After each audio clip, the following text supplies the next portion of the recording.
شما چه آدم سیاسی باشید چه نه، احتمالاً درباره اوضاع سیاسی مبهم لبنان کلی سوال تو ذهنتون هست. مثل اینکه تو کشور لبنان چرا ارتش این کشور با اسرائیل نمی‌جنگه؟ چرا حزب الله داره می‌جنگه؟ اصلا چرا حزب الله قدرت نظامی داره؟ آیا رهبر حزب الله رهبر سیاسی لبنان هم است؟ اصلا قدرت تو این کشور دست کیه؟ قدرت سیاسی دست کیه؟ قدرت نظامی دست کیه؟ داستان قدرت سیاسی و نظامی در کشور لبنان داستان بسیار عجیب و پیچیده‌ایه که ما تو این ویدیو سعی کردیم با زبان ساده وضعیت سیاسی حال حاضر لبنان رو براتون شفاف کنیم. دقت کنید که ما تو روایت اوضاع سیاسی لبنان به هیچ عنوان جبهه‌گیری نداریم. اصلا قرار نیست بگیم فلان گروه به حق یا نیست. صرفا می‌خوایم اوضاع سیاسی لبنان رو براتون شفاف روایت کنیم. این ویدیو حاصل تحقیقات تیم رخ، صحبت با مشاوران آگاه و عادل و البته سفر 20 روزه من به کشور لبنانه. امیدوارم که خروجی کار رو دوست داشته باشید.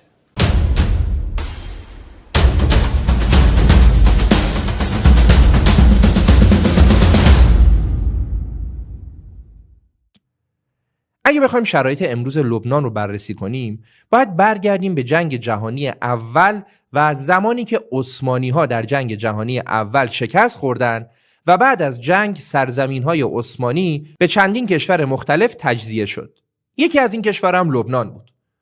کشور لبنان عملاً بعد از جنگ جهانی اول شکل گرفت و چون متفقین پیروز جنگ جهانی بودن، اونا اومدن کشورهای تازه متولد شده رو بین خودشون تقسیم کردن و تو این تقسیم بندی لبنان افتاد به فرانسه. یعنی کشور لبنان تأسیس شد منتها زیر سلطه و استعمار فرانسه، تحت قیمومیت فرانسه. اوضاع ادامه داشت تا اینکه جنگ جهانی دوم شروع شد و 4 سال بعد از شروع جنگ جهانی دوم در سال 1943، زمانی که فرانسه درگیر جنگ بود و هیتلر فرانسه رو فتح کرده بود و فرانسه ضعیف شده بود، اون زمان لبنان از این فرصت استفاده کرد و اعلام استقلال کرد و حداقل به اسم هم که شده از زیر سلطه فرانسه اومد بیرون و مستقل شد. چرا میگیم حداقل به اسم هم که شده از زیر سلطه فرانسه اومد بیرون؟ به خاطر اینکه همین امروز هم شما میتونید تأثیر فرهنگ فرانسه بر هر چیزی رو تو لبنان ببینید. تا اونجا که برای سلام و احوال پرسی با توریستا اونا به شما هلو نمیگن، میگن مونژو. خلاصه که کشور کوچیک لبنان در سال 1943 اعلام استقلال کرد. لبنانی که مساحتش فقط اندازه استان قومه. ولی تو همین یه ذره جا 18 تا فرقه مختلف مذهبی در کنار هم زندگی میکردن و میکنن. از اونجایی که لبنان یه منطقه کوهستانی بود، این کشور از قبل از شکلگیریش هم مکان خوبی برای مخفی شدن اقلیت‌های مذهبی در دوران‌های مختلف به حساب میومد. هر فرقه‌ای با حکومت مرکزی به مشکل می‌خورد، میومد توی کوههای لبنان و دور از چشم حکومتی‌ها دفتر دستک خودش رو علم می‌کرد. مثلا از قدیم الایام تو کوههای شمالی مسیحیای مارونی که یکی از زیرشاخه‌های کاتولیک‌ها حساب میشن زندگی می‌کردن. و توی کوههای جنوبی اکثرا پیروان دروزی که از مسلمان‌های اسماعیلی منشعب می‌شدن زندگی می‌کردن.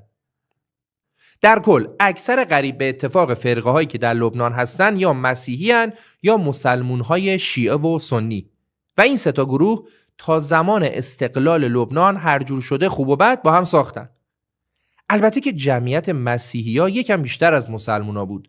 واسه همینم تو همون سال 1943 قراری به عنوان میثاق ملی در لبنان گذاشته شد که به موجب اون قرار شد از اون به بعد همیشه رئیس جمهور لبنان از بین مسیحیای مارونی انتخاب بشه، نخست وزیر از بین مسلمان‌های سنی باشه و رئیس مجلس هم از بین مسلمان‌های شیعه انتخاب بشه. اینطوری می‌خواستن قدرت رو بین گروه‌های مذهبی مختلف تقسیم کنن. همون اول و در خلال جنگ جهانی دوم که کشور لبنان اعلام استقلال کرد، با توجه به اینکه گفتیم لبنان یه جورایی مستعمره فرانسه هم حساب می‌شد و در قیمومیت فرانسه بود، اومدن قانون اساسی لبنان رو هم بر اساس قانون اساسی فرانسه نوشتن و این موضوع که قدرت بین مردمان مسیحی و شیعه و سنی باید تقسیم بشه پیشنهاد فرانسه بود. پیشنهادی که تصویب شد و تا به امروز هم هنوز در لبنان پابرجاست. در ضمن از اون زمان قرار شد در مجلس نماینده های لبنان هر کدوم از فرقه های مذهبی هم نماینده های خودشون رو داشته باشن و در مجلس به ازای هر 5 تا نماینده مسلمون 6 تا نماینده مسیحی وجود داشته باشه. اینجوری سعی کردن که تعادل رو بر اساس جمعیت و مذهب برقرار کنن، چون همونطور که گفتیم تعداد مسیحی‌ها یکم بیشتر بود. خب در اصل صورت این قوانین در نهایت باعث بیشتر شدن قدرت مسیحی‌ها شد، چون رسما رئیس جمهور نفر اول کشور و قدرتمندترین فرد بود و قانون‌هایی که در مجلس با اکثریت مسیحی به تصویب می‌رسید رو اجرا می‌کرد. در ادامه لبنان به طرز شگفت‌انگیزی رشد کرد، در حدی که بیروت یکی از پیشرفته‌ترین و زیباترین شهرهای خاورمیانه شد. ولی خب کمتر از 5 سال بعد از استقلال لبنان و زمانی که تازه داشت این کشور جون می‌گرفت، در جنوب لبنان کشوری به نام اسرائیل تأسیس شد. با توجه به تشکیل کشور اسرائیل و جنگ و جدال‌هایی که صهیونیست‌ها با فلسطینی‌ها داشتن، از همون اول موج بزرگی از فلسطینی‌ها مجبور به ترک سرزمینشون شدن و به سمت کشورهای عربی از جمله لبنان راه افتادن و لبنان هم کاملا تحت تاثیر منازعه اعراب و اسرائیل قرار گرفت. بخشی از فلسطینیای آواره شده به لبنان، یه بخششون به سوریه و بخش بزرگتری هم به اردن رفتن. اردن محل تجمع فلسطینیایی بود که میخواستن از اسرائیل انتقام بگیرن و برای آزادی سرزمینشون بجنگن. جبهه آزادی بخش فلسطین یا همون صاف هم به رهبری یاسر عرفات در اردن مستقر بود. منتها با زیاد شدن جمعیت فلسطینی‌ها در اردن و بیشتر شدن قدرت یاسر عرفات که حمایت کشورهای عربی رم داشت، بین حکومت اردن و جبهه آزادی بخش فلسطین یعنی گروه یاسر عرفات جنگ شد و در نهایت حکومت اردن گروه شبه نظامی جبهه آزادی بخش ملی فلسطین رو از کشورش اخراج کرد. فلسطینی هایی که عضو گروه صاف نبودن تو اردن باقی موندن، ولی اعضای نظامی گروه فلسطینی صاف که در اردن با دولت این کشور درگیری نظامی پیدا کرده بودن از اردن اخراج شدن. خب اونا بعد کجا می رفتن؟ رفتن به لبنان. رفتن جنوب لبنان که مردمش بیشتر مسلمون بودن. دقت کنید همینطور داره جمعیت مسلمونایی که به کشور لبنان میان اضافه میشه و همین موضوع هم یواش یواش باعث شد تعادل جمعیتی بین مسلمونا و مسیحا به هم بخوره. معمولا هم هر وقت توی یک کشور تعادل به این شکل به هم میخوره و اکثریت هم نمیتونن نقش پررنگی تو حکومت داشته باشن، کم کم درگیری و جنگ داخلی هم شروع میشه. مخصوصا اینکه حکومت لبنان و مسیحیا به سمت غرب و آشتی با اسرائیل گرایش داشتن، ولی از اون ور مسلمون‌ها به سمت اتحاد با اعراب و جنگ با اسرائیل گرایش داشتن. به جز اینا سازمان آزادی بخش فلسطین یا همون صاف هم توی لبنان بود که این سازمان هم با هر کسی که بهش کمک مالی میکرد و ازش حمایت میکرد دوست بود و با بقیه دشمن. سازمان آزادی بخش فلسطین علاوه بر اردن با پان عرب ها هم مشکل داشت. پان عرب ها منظور کسایی که از ایدئولوژی اتحاد همه اعراب و تشکیل یک کشور واحد عربی حمایت می‌کردند. در کل این اختلافات و طرز تفکرهای متضاد باعث شد که حدود سال 1975 جنگ داخلی تو لبنان شروع بشه. خیلی زودم کنترل از دست حکومت خارج شد. لبنان از روز اولش هم ارتش قدرتمند و درست درمونی نداشت که بتونه اوضاع رو کنترل کنه. این کشور تا از زیر قیمومیت فرانسه در اومده بود با مشکل تشکیل اسرائیل و آوارگان فلسطینی و اختلاف نظر شدید گروه‌های سیاسی داخل کشور مواجه شده بود و زمانی برای قوی کردن ارتش و سازماندهی نظامیش نداشت. با توجه به اینکه جنگ داخلی شروع شده بود و ارتش لبنان هم قدرت زیادی نداشت، پس بنابراین جنگ طولانی شد. هم طولانی شد و همین که هر کسی از راه رسید اومد وسط میدون جنگ. ارتش سوریه پاشد اومد داخل لبنان و با وجودی که خودشون مسلمون بودن ولی اونا در کنار مسیحیان علیه فلسطینی های گروه صاف جنگیدن و خب جلوتر هم تغییر موضع دادن. سوریه خودش انداخته بود وسط جنگ لبنان و چند بارم تغییر موضع داد. یکم هم که گذشت سوریه گفت ما که تا اینجا اومدیم حالا چرا اصلا لبنان رو فتح نکنیم و حکومت لبنان رو نبریم زیر نظر خودمون. این شد که سوریه علنا با حکومت مسیحی لبنان هم وارد جنگ شد. به جز سوریه، اسرائیل هم به بهونه حمله به جنبش مقاومت فلسطین یا همون صاف وارد لبنان شد و اسرائیل هم در لبنان مشغول جنگ شد، هم با صاف و هم با سوریه. پشتبندش آمریکا و متحداش هم به حمایت از اسرائیل وارد جنگ شدن. اون وسط هم کلی گروه شبه نظامی درست شد، از شبه نظامی‌های مارونی گرفته تا شبه نظامی‌های فلسطینی و شبه نظامی‌های شیعه. همه داشتن با هم دیگه می‌جنگیدن. مسیحی با مسیحی، مسیحی با مسلمون، اسرائیل با سوریه، سوریه با صاف، سوریه با دولت، همه با هم. اصلا یه وضع شلم شوربایی بود. درست تو همین دوران بلبشا بود که یه گروه شبه نظامی با هدف بیرون کردن اسرائیل از لبنان ایجاد شد و یواش یواش شروع به قدرت گرفتن کرد. گروهی به نام حزب الله. گروهی از مسلمانای شیعه که با توجه به انقلاب اسلامی که تو ایران اتفاق افتاده بود، از جانب ایران هم تأمین نظامی و مالی میشد.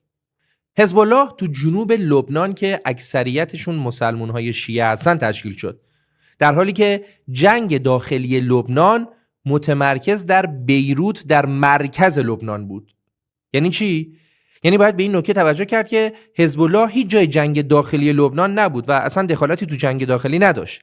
ایدئولوژی حزب الله صرفاً معطوف به جنگ با اسرائیل و بیرون کردن اسرائیل از مرزهای لبنان بود.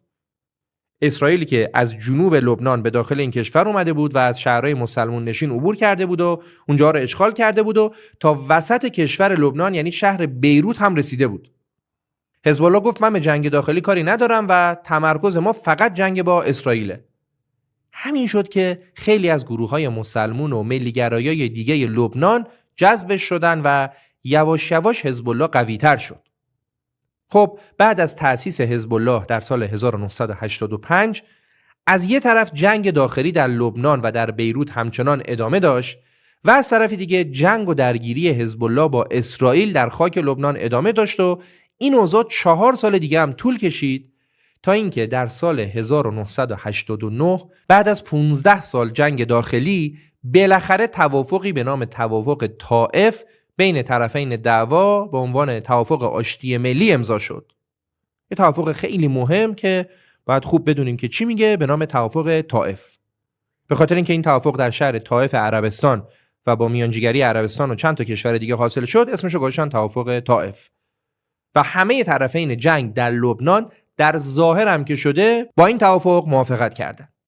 طبق این توافق قرار شد که اسرائیل و سوریه خاک لبنان رو ترک کنن و همه گروه‌های شبه نظامی داخل لبنان هم خلع سلاح بشن.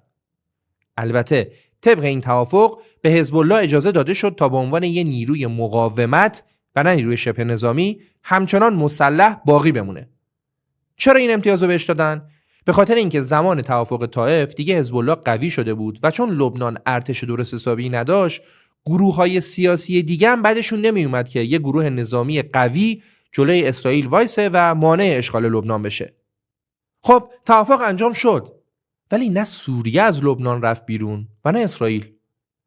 عین بچه‌های 2 ساله، این به اون میگفت اول تو باید بری بیرون، این یکی به اون میگفت نه اول تو باید بری بیرون. هر دوتاشون هم دوست نداشتن که برن. سوریه که در شهر بیروت و شهرهای اطراف بود، علیرغم توافق از لبنان بیرون نمیرفت. اسرائیل هم که در اوج جنگ تا بیروت رو هم تصرف کرده بود، از 4 سال قبل از توافق طائف اومده بود عقب‌تر، ولی همچنان 1/4 جنوب لبنان دستش بود و اسرائیل هم قصد بیرون رفتن از خاک لبنان رو نداشت.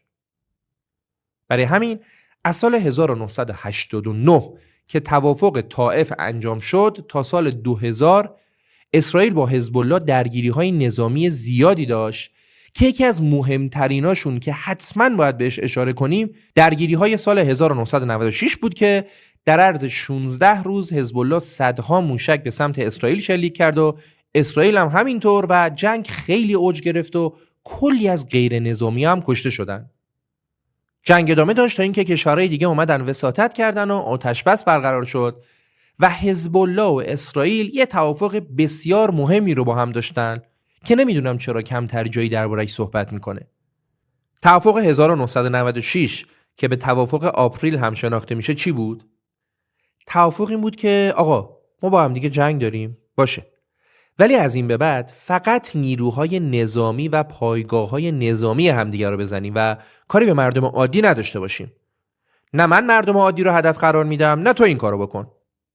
و در ضمن اسرائیل گفت که حزب الله نباید از محله‌های مسکونی حمله کنه. در این صورت ما هم مجبور میشیم که همونجا رو هدف قرار بدیم و اینطوری غیر نظامی هم کشته میشن که حزب الله این شرط رو پذیرفت. گفتیم که تا اون زمان تو درگیری‌ها کلی مردم بیگناه کشته میشدن، ولی بعد از این توافق آمار کشته شده های غیر نظامی در لبنان به شدت اومد پایین و واقعا دو طرف تا حدود خیلی زیادی بهش پایبند بودن و تا الان هم هستن. همین الان شما تو اخبار میشنوید که مثلا اسرائیل شهر بعلبک یا شهر سور رو زد و فلان پایگاه حزب الله یا فلان مقام سیاسی حزب الله کشته شد. تو نگاه اول شاید تصور ذهنی ما این باشه که الان تو این شهرها جنگ و ویرانی و خونه‌های خراب و این حرفاست. در صورتی که من هر دو تا شهر رو رفتم و اتفاقاً بعلبک رو یه روز بعد از حمله اسرائیل و سور رو 3 روز بعد از حمله اسرائیل دیدم و هیچ نشونه‌ای از جنگی که تو ذهن داریم واقعاً اونجا نیست. مردم زندگی روزمرهشون رو البته زیر ترس و واهمه دارن میکنن، ولی بمبی رو سر مردم خراب نمیشه. اسرائیل دقیق و نقطه‌ای حمله میکنه. مثل نوار غزه نیست که کلی غیر نظامی هم کشته بشن. در لبنان تو این شهرها زندگی جریان داره و جنگ هم همینطور. سالهای ساله که همینجوریه. خب از موضوع دور نشیم. توافق سال 1996 رو گفتیم. بعد از این توافق هم همچنان حملات حزب الله و اسرائیل به هم دیگه ادامه داشت، چون توافقی که قرار نبود جنگو تموم کنه، فقط یه توافقی بود که مردم عادی کشته نشن. اصلا چرا الان زوم کردیم رو حزب الله؟ به خاطر اینکه تو توافق طائف، اون توافق قبلیه 1989، گروه‌های سیاسی لبنان با هم آشتی کردن و یه دولت نصف و نیمه هم بعدش تشکیل شد و الان قضیه اصلی حضور نیروهای بیگانه سوریه و اسرائیل در لبنان بود و جنگ دیگه فقط جنگ حزب الله و اسرائیل بود. هرچند که حزب الله در جنوب داشت با اسرائیل می جنگید که بیرونش کنه، ولی در مرکز لبنان که سوریه حضور داشت فقط یکم بهش فشار سیاسی وارد می شد که بره بیرون و کسی باش جنگی نمی کرد. سوریه هم نمی رفت. در صورت اوضاع همینطور ادامه داشت و جنگ اسرائیل و حزب الله هم همینطور ادامه داشت تا اینکه در نهایت در سال 2000 اسرائیل عقب نشینی کرد و خاک لبنان رو ترک کرد. خب مشخصاً این اتفاق یه پیروزی بزرگ برای حزب الله حساب میشد و عقب نشینی اسرائیل حزب الله رو قوی تر کرد. هرچند که درگیری‌های نظامی حزب الله و اسرائیل هیچ وقت تموم نشد و میدونیم که هنوز هم ادامه داره. توجه کنید که سوریه‌ای که قرار بود طبق توافق طائف نهایتاً تا 2 سال بعد از توافق، یعنی تا سال 1991 لبنان رو ترک کنه، هنوز تو لبنان بود، ولی اسرائیل عقب نشینی کرد و الان هم دیگه رسیدیم به سال 2001 و همچنان هم سوریه در لبنانه. در صورت با خروج اسرائیل از لبنان برای مدت کوتاهی هم که شده، لبنان رنگ آرامش نسبی رو به خودش دید و کشورهای عربی هم اومدن وسط که به لبنان کمک کنن تا بعد از جنگ یه بازسازی اساسی توش اتفاق بیفته. کشورهای عربی و در رأسشون عربستان اومدن به رفیق حریری، نخست وزیر محبوب لبنان، میلیاردها دلار بودجه دادن که کشور رو بازسازی کنه و اتفاقا روند بازسازی هم خیلی خوب شروع شد و تغییرات چشمگیری هم اتفاق افتاد. خود حزب الله هم در جنوب لبنان با توجه به کمک‌های مالی که از کشورهای حامیش می‌گرفت شروع کرد به بازسازی جنوب لبنان و جنوب لبنان هم تغییرات بزرگی رو به چشم دید. بعدش نخست وزیر لبنان رفیق حریری اومد به حزب الله گفت که حالا که اسرائیل عقب نشینی کرده، شما هم بیایید اسلحه‌هاتون رو بذارید زمین و دیگه جنگ رو در لبنان تموم کنید. ولی حزب الله راضی به این کار نشد و دلیلش هم این بود که میگفت روزی که ما اسلحه‌مون رو بذاریم زمین، اسرائیل دوباره به خاک لبنان حمله میکنه و ما رو نابود میکنه. خلاصه که از رفیق حریری و گروه‌های سیاسی موافقش اصرار و از حزب الله انکار و جواب رد. همزمان هم همچنان داشت اصلاحات و بازسازی خوب پیش میرفت تا اینکه در سال 2005، یعنی 5 سال بعد از خروج اسرائیل از خاک لبنان، اتفاقی افتاد که تأثیرش در بی‌ثباتی لبنان تا همین امروز هم به وضوح دیده میشه. چه اتفاقی افتاد؟ رفیق حریری، نخست وزیر محبوب لبنان، ترور شد. همون اول هم نگاه ها رفت سمت حزب الله و 4 تا نظامی بلند مرتبه مرتبط با حزب الله هم به اتهام ترور رفیق حریری دستگیر شدند. ولی به مرور با توجه به نبود مدارک کافی اونا آزاد شدن و آخرش هم نتونستن مشخص کنن که ترور رفیق حریری کار کی بوده. بعضیا میگن کار حزب الله بوده، بعضیا از جمله حزب الله اسرائیل رو متهم میکنن و خلاصه هر کی یه چیزی میگه و با وجودی که زمان زیادی هم از این اتفاق گذشته ولی هنوز اصلا حقیقت ماجرا به وضوح مشخص نیست. یه اتفاق مهمی هم که بعد از ترور رفیق حریری افتاد این بود که بالاخره سوریه رضایت داد و از لبنان رفت بیرون. فشارهای سیاسی انقدر زیاد شد که بالاخره سوریه رفت بیرون. با ترور رفیق حریری اوضاع سیاسی و اقتصادی لبنان آشفته شد. 3 سال بعد در سال 2008 کابینه دولت لبنان وجود حزب الله را به عنوان یک سازمان مسلح تو اون کشور به رسمیت شناخت و حزب الله هم تعهد داد که فقط در مقابل دشمنای خارجی از اسلحه‌اش استفاده کنه و هیچ وقت در درگیری‌های داخلی و سیاسی لبنان از اسلحه استفاده نکنه. در ادامه حزب الله تو انتخابات هم شرکت کرد و موفق شد که نماینده‌های خودش رو به مجلس هم بفرسته و موازی با اون به خاطر حمایت‌های کشورهای خارجی از جمله ایران شاخه نظامی حزب الله انقدی قدرت گرفت که امروز از ارتش لبنان هم به مراتب قوی‌تره. هرچند که هر چقدر که حزب الله از نظر نظامی قوی باشه ولی باز هم تو نظام سیاسی لبنان امروز نمیتونه تا یه حدی بیشتر رشد کنه.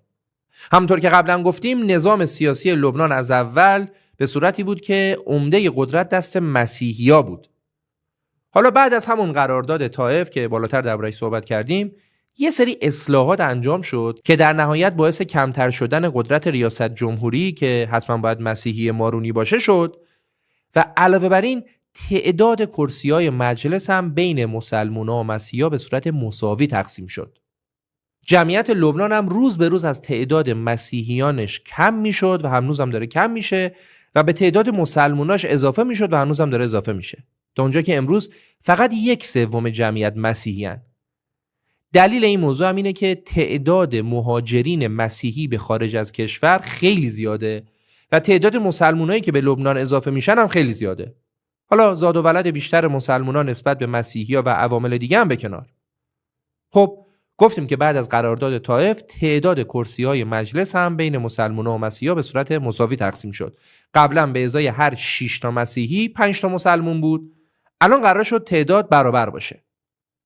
قبلا رئیس جمهور مسیحی قدرت زیادی داشت ولی بعد از قرارداد طائف قدرت ریاست جمهوری طبق قانون به شدت کم شد و یه جورایی رئیس جمهور شد یه سمبل و یه کسی که قدرت زیادی نداره و قدرت به نخست وزیر و وزرا و نماینده های مجلس منتقل شد. برای همینه که بالاتر گفتیم رفیق حریری نخست وزیر محبوب لبنان قدرت رو در دست داشت که خب ترور شد. در هر صورت در عمل در حال حاضر سیستم سیاسی لبنان به این شکله که همچنان رئیس جمهور حتما باید مسیحی مارونی باشه. منتها برای انتخاب رئیس جمهور هیچ وقت انتخابات برگزار نمیشه و رئیس جمهور در مجلس با حداکثر آرای نماینده ها انتخاب میشه. این از رئیس جمهور. حالا نخست وزیر که بعد از قرارداد طائف قدرتش بیشتر از رئیس جمهور شد طبق قانون همچنان باید مسلمون سنی باشه. نخست وزیر توسط مجلس به رئیس جمهور پیشنهاد داده میشه و توسط رئیس جمهور منصوب میشه. اینم از نخست وزیر. رئیس مجلس هم حتما باید مسلمون شیعه باشه و به وسیله رأی مستقیم نماینده‌های مجلس برای یه دوره 4 ساله انتخاب بشه. مجلس لبنان هم در حال حاضر 128 تا نماینده داره که هر کدومشون برای یه دوره 4 ساله توسط مردم انتخاب میشن. این یکی رو مردم انتخاب میکنه. از بین این نماینده ها نصفشون مسلمونن که میشه 27 تا سنی، 27 تا شیعه، 8 تا دروزی و 2 تا علوی که جمعاً 64 نفر. نصفشون هم مسیحیان که میشه 43 تا کاتولیک، 20 تا ارتدوکس، یه دونه هم انجیلی که اینا هم میشن 64 نفر. رأی گیری بین شهرها هم به این صورته که هر شهر چند تا کرسی مشخص تو مجلس داره و بر اساس پراکندگی مذهب توی اون شهر نماینده‌هاشون مشخص میشه. البته هر کسی جدای از دینی که داره به هر نماینده‌ای که دوست داره میتونه رأی بده. با این توضیحات تو قسمت آخر میخوایم ببینیم که وضعیت امروز لبنان در سال 2024 به چه صورته و 3 تا منصب ریاست جمهوری، نخست وزیری و ریاست مجلس دست کیه. شاید براتون عجیب باشه که بشنوید لبنان در حال حاضر 2 ساله که رئیس جمهور نداره. چرا؟ چون همونطور که گفتیم برای انتخاب رئیس جمهور انتخاباتی که برگزار نمیشه و رئیس جمهور توسط نماینده ها با اکثریت آرا انتخاب میشه و از اونجایی که بین نماینده ها اختلاف نظر وجود داره، در حال حاضر لبنان رئیس جمهور نداره. از سال 2016 تا 2022 رئیس جمهور لبنان آقای میشل اون بود که ایشون یه روز قبل از پایان دوران ریاست جمهوریش بدون اینکه جانشینش مشخص باشه استعفا داد و بعدش هم کشور لبنان تا به امروز بدون رئیس جمهور مونده. قبل از میشل اون هم لبنان 2.5 سال بدون رئیس جمهور بود. البته درسته که لبنان رئیس جمهور نداره، ولی این معنیش این نیست که مسیحی‌ها قدرت سیاسی تو لبنان ندارن. اونا نصف نماینده‌های مجلس رو دارن و خیلی از وزرا هم مسیحی هستن و نفوذ سیاسی مسیحی‌ها حداقل نسبت به شیعیان در حال حاضر خیلی بیشتره. خب رئیس جمهور رو که بذاریم کنار، در حال حاضر قدرت اصلی سیاسی در لبنان دست نخست وزیره که همونطوری که گفتیم باید مسلمون سنی باشه، مثل همون رفیق حریری. در حال حاضر نخست وزیر لبنان مسلمون سنی به نام نجیب میقاتیه که از سال 2021 تا امروز نخست وزیر لبنانه. این آقا قبلا 2 دوره دیگه هم نخست وزیر بوده و جزو کساییه که موافق مسلح بودن حزب الله و مقاومت این گروه در برابر اسرائیل. ولی خب ایشون سنیه و نگرش سیاسیش قاعدتاً بیشتر با سنیا همسوتره تا شیعیان و حزب الله. در آخرم رئیس مجلس و نفر دوم سیاسی در سیاست لبنان هم در حال حاضر کسیه که از سال 1992 تا امروز 32 ساله که رئیس مجلسه. آقایی به نام نبیه بری. ایشون بیش از 40 ساله که رئیس جنبش عمل هم هست. جنبش عمل هم یکی از جنبش‌های شیعه توی لبنانه و قدمتش هم به قبل از حزب الله برمیگرده. این جنبش توسط امام موسی صدر پایه‌گذاری شد و از گروه‌هایی بود که بعد از جنگ داخلی لبنان و طی همون توافق طائف خلع سلاح شد. عمل از اون زمان تا امروز دیگه فعالیت نظامی نداره، ولی در عوض تو سیاست به شدت فعاله و حتی نفوذ سیاسیش در دولت از حزب الله هم بیشتره. هرچند در حال حاضر جنبش عمل و حزب الله با هم ائتلاف کردن، ولی خب در بین خودشون رقابت برای به دست آوردن کرسی‌های مجلس هم هنوز هست. خود حزب الله هم در حال حاضر قوی‌ترین نیروی نظامی لبنانه، ولی تو سیاست لبنان نفوذ زیادی نداره. می‌بینی چقدر عجیب و غریبه؟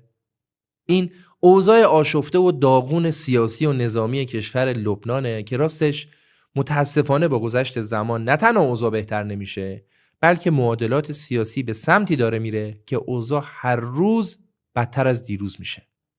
و این وسط بیشترین آسیب رو هم مردم لبنان میبینن. مردمی که تورم وحشتناک اقتصادی امونشون رو بریده و خیلی ها رو مجبور به مهاجرت کرده. نرخ مهاجرت از لبنان انقدی زیاده که آمار نشون میده جمعیت مهاجرین لبنانی ساکن در کشورهای دیگه 2 برابر جمعیت مردم خود لبنانه. مهاجرینش 2 برابر جمعیت داخلشه. و خب این ارمغان سیاست و پایبندی به ایدئولوژی برای مردم لبنانه.